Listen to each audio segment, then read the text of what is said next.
Velkommen til Fjollet med for meget fritid. Dette er det første afsnit i en serie, som er alternativ form for fællesmail. Jeg vil her prøve at visualisere mit liv i Bolivia, og ikke mindst La Cauta, hvor jeg bor. Serien kommer til at omhandle fjollede ting, men også seriøse.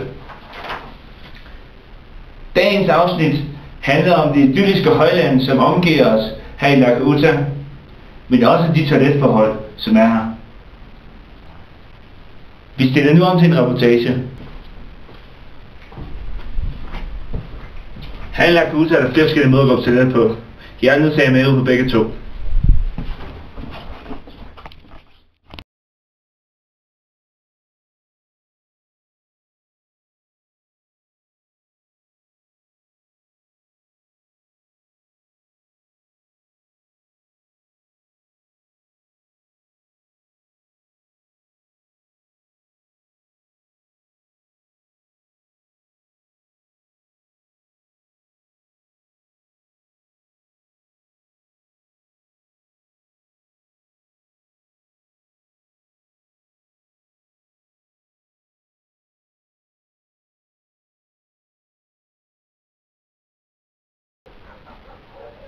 Ja, som I kan se, så er svømmebesøg ikke altid lige behagelige.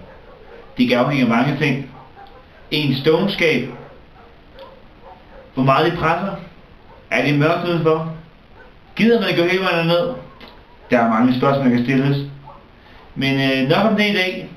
Følg med i næste afsnit, hvor jeg kommer til at handle om idyllen og fugleskramset. Vi ses. Hej hej.